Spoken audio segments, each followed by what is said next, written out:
성경 말씀 보겠습니다. 성경 말씀은 사사기 1장 31절에서 36절 말씀입니다. 사사기 1장 31절에서 36절 말씀 한 목소리로 보겠습니다. 아셀이 악고 주민과 시돈 주민과 알락과 악십과 헬바와 아빅과 르홉 주민을 쫓아내지 못하고 아셀 족속이 그 땅의 주민 가나안 족속 가운데 거주하였으니 이는 그들을 쫓아내지 못함이었더라. 납달리는 베세메스 주민과 베다나 주민을 쫓아내지 못하고 그 땅의 주민 가나안 족속 가운데 거주하였으나 베세메스와 베나나 주민들이 그들에게 노역을 하였더라. 아모리 족속이 단 자손을 산지로 몰아넣고 골짜기에 내려오기를 용납하지 아니하였으며 결심하고 헤레스 산과 아얄론과 살빔에 거주하였더니 요셉의 가문의 힘이 강성함에 아모리 족속이 마침내는 노역을 하였으며 아모리 족속의 경계는 아그리빔 비탈의 바위부터 위쪽이었더라. 아멘. 저는 찜질방을 좋아합니다. 이렇게 말씀드리면 전도사님은 지지는 걸 좋아하는구나 라고 생각하실 수도 있습니다. 물론 싫어하지는 않습니다. 그러나 제가 찜질방을 좋아하는 이유는 찜질방에서 파는 구운 계란과 식혜 때문입니다. 뜨거운 가마에서 한참 들어가 있다 나왔을 때 먹는 그 식혜와 그 구운 계란은 먹어보지 못한 사람은 이해할 수 없이 힘든 맛입니다. 더군다나 구운 맷방석 계란을 소금에 찍어서 먹어본다면 정말 이런 맛이 세상에 있을까 싶을 정도로 그 둘의 조합은 환상적입니다. 그런데 그것을 밖에서 먹으면요 별로 그렇게 감동적이지 않습니다. 꼭 찜질방에서 먹어야만 그 맛은 감동이 있습니다. 그런데 제가 만약에 찜질방에 가서 찜질을 하지 않고 식혜와 계란을 먹기 위해서 찜질방을 간다면 그것은 한마디로 본말이 전도된 주객이 전도되었다라고 할 수 있을 것입니다. 다른 말로 풀어서 말씀드리자면 화장품 가게에 가서 화장품을 살 때 화장품 한 세트를 사면 견본품을 하나 줍니다. 그런데 견본품을 사기 위해서 그 화장품 세트를 사는 경우와 마찬가지일 겁니다. 만약에 이런 일이 생긴다면 우리는 주객이 전도됐다라고 이야기할 것입니다. 이런 일이 오늘 성경 본문 말씀에서 일어나고 있습니다.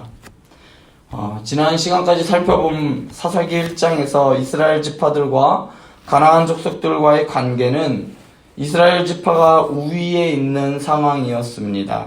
그래도 하나님께서 함께 하셨기 때문에 전쟁에서 승리하였고 하나님께서 함께 해주시 않으셨지만 그래도 자신들의 힘이라도 어떻게든 가나안 족속들을 노역을 시킬 정도로 상대적인 우위를 점하고 있었습니다. 그러나 오늘 말씀에 들어서 아셀 지파는 이전에 나왔던 지파들과는 좀 다르게 스스로 가나안 족속들 가운데 거주하는 일이 생겼습니다. 이전에는 가나안 족속들의 땅을 이스라엘 지파들이 점령하자 가나안 족속들이 결심하여 작정하여 자기들의 그 살고 있던 땅을 떠나지 않으려고 발버둥 치다가 결국은 그곳에 남아서 정착하는 일이었습니다. 그러나 아셀 지파는 스스로의 의지로 가나안 사람들이 살고 있는 땅으로 들어가서 그곳에서 그냥 정착하기 위하여 살고 있었다는 말입니다. 자처해서 가나안 사람들이 있는 그 땅으로 들어갔습니다. 그들을 몰아내기 위함이 아니라 그곳에 정착하는 것이 목적이었단 말입니다. 하나님의 백성으로 하나님의 칼과 창이 되어서 가나안 땅에 살고 있는 그 족속들의 하나님의 심판의 도구로 사용되어야 할 이 이스라엘 민족 중에 아셀 지파가 진멸의 대상들과 함께 살아가기 위하여 스스로 그들의 땅에 거주하는 것은 바로 주객이 전도된 일입니다. 이러한 아셀 지파에 대하여 하나님께서는 어떠한 반응을 보이셨을까요? 그것은 바로 오늘 32절의 첫 문장에 나타나 있습니다. 바로 오늘 여러분들과 함께 읽은 그 첫 문장인데요. 하나님이 보시기에 아셀 지파는 더 이상 하나님의 백성이 아니었습니다. 그래서 하나님의 백성을 상징하는 이스라엘의 지파가 아닌 가나안 족속들과 다르지 않다는 의미에서 아셀 족속이라 하였습니다. 처음에 저는 이 말씀을 봤을 때 아셀 족속은 가나안 족속인가 생각했어요. 그러나 아셀은요, 하나님의 이 12부족 중에 12지파 중에 한 지파랍니다. 하나님의 판단은 이제 하나님의 말씀을 더 이상 듣지 않는 이스라엘 지파라 할지라도, 하나님의 선택하셨다 할지라도 가나안 땅의 문화와 점점 동화되어 가고 하나님의 말씀을 점점 멀리하는 백성들에게 이제 더 이상 내 백성이다, 내 자녀다라고 하지 않습니다. 그러니까 하나님께서는 아셀 지파를 보고 너희들도 진멸당할 가나안 족속들과 다르지 않아, 그렇게 여기신 것입니다. 이스라엘은 점차 나아지는 것이 아니라 더욱 불순종의 길로 갔고 자신들의 이익을 위해 진멸의 대상들과 공존도 서슴지 않으며 그들의 문화에 동화되어 갔습니다. 그런데 오늘 말씀에서 아셀 지파보다 한술 더 뜨는 지파가 나옵니다. 그 지파는 바로 단 지파입니다. 이들은 아모리 족속에게 주도권을 완전히 빼앗기게 됩니다. 전쟁을 하러 아모리 족속의 지경을 분배받은 단 지파는 아모리 족속의 거점인 북서쪽의 해안가를 쳐들어갑니다. 그런데 단 지파는 아모리 족속과의 전쟁을 해보지도 못하고 그들에게 패하여 쫓겨 북쪽 산악지대까지 내몰리게 됩니다. 단 지파가 왜 전쟁에서 졌는지 성경은 말해주지 않고 있습니다. 단지 이스라엘의 불순종과 가나안 문화와 동화되어가는 과정을 그리는 이 창세기 1장의 문맥 가운데서 본다면 단 지파도 역시 하나님께 도움을 구하지 않고 자신들의 방식으로 싸우다가 전쟁에서 진 것으로 보여집니다. 단 지파는 아모리 족속의 힘에 밀려 자신들에게 유업으로 주어진 그 땅을 제대로 차지해보지 못하고 패하고 맙니다. 결국 아모리 족속이 노역을 하게 된 것은, 결국 이스라엘 백성들에게 패하게 된 것은 단 지파에 의해서가 아니라 요셉 가문에 의해서였다고 오늘 사사기 기자는 말하고 있습니다. 단 자손이 자신에게 주어진 땅을 차지하지 못해 벌어진 이 단 지파의 이주 사건은 언제가 될지는 모르지만 사사기를 순서대로 여러분들과 함께 보다가 사사기 18장에 가서 이 이야기를 다루게 될 것입니다.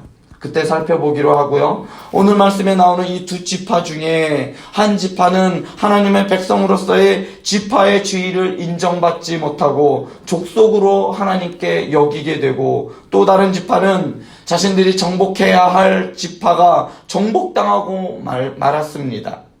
이스라엘 백성들이 하나님 앞에서 불순종하여 죄인의 길로 갔음에도 불구하고 하나님께서는 모세와 여호수아에게 하신 말씀을 끝까지 신실하게 지키셨습니다. 하나님께서 약속하셨듯이 가나안 땅을 그들의 자손들에게 주었습니다. 그리고 마지막 아모리 족속을 이스라엘 백성들에게 굴복시킴으로 인하여 가나안 땅은 완전히 이스라엘 백성들에게 주어진 것이죠. 그들의 능력으로, 그들이 잘해서가 아니라 하나님의 신실하신 약속 때문이었습니다. 이스라엘 각 지파의 가나안 정복 이야기의 가장 마지막은 단 지파입니다. 처음에는 형제의 사사로운 이익을 위해 전쟁을 시작하는 그러한 모습을 보여주다가 결국에는 가나안 족속에게 쫓기지만 요셉 지파의 힘으로 아모리 족속을 굴복시키고 그들을 끝내 노역을 시키며 가나안 정복의 이야기는 마무리 되었다라고 오늘 말씀에서 이야기합니다. 그런데 이 이야기는 여기서 끝나지 않습니다. 사사기 1장의 마지막은 다한 지파를 북쪽 라이스 산지까지 몰아넣은 아모리 지파의 지경에 대한 설명으로 끝이 나고 있습니다. 34절에서 산지를, 여기서 말하는 이 산지라고 하는 것은 사사기 18장에 의하면 이 산지의 이름은 라이스입니다. 이야기의 중심이 이스라엘 중심의 기록이 아니라 아모리 족속을 중심으로 한 아모리 족속의 경계를 기록하며 1장을 마무리 짓고 있습니다. 이것은 처음에 말씀드린 가나안 땅에서의 주도권이 이스라엘 백성에 있는 것이 아니라 서서히 약해지더니 결국에는 가나안을 대표하는 아모리 족속의 경계로 마무리된다는 것은 시사하는 바가 큽니다. 가나안 땅을 정복하고 그들을 진멸해야 할 이스라엘 백성들이 결국은 아모리 족속의 경계 안에 들어가게 된다는 것입니다. 그들을 정복하고 그 지경이 다 이스라엘 백성의 지경이 되어야 함에도 불구하고 하나님의 말씀을 지키지 않고 불순종한 대가는 결국 이스라엘 백성들은 가나안 족속의 그 안에 들어가서 살 수밖에 없는 비참한 경우가 생겼다는 것입니다. 이러한 경우는 바로 주객이 전도된 사건입니다.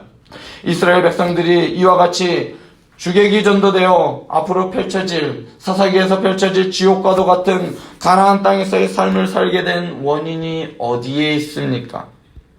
첫날부터 계속해서 말씀드린 대로 하나님의 말씀에 순종하지 않았기 때문입니다. 하나님의 말씀에 온전히 순종하지 않는 이스라엘의 마지막은 하나님으로부터 끊어짐에 대한 선언이었습니다. 아셀 지파를 아셀 족속으로 부르신 하나님은 결국은 이스라엘의 모든 지파들은 가나안 땅의 족속들과 다르지 않다라고 하나님의 대로부터 끊어짐에 대하여 선언하셨습니다.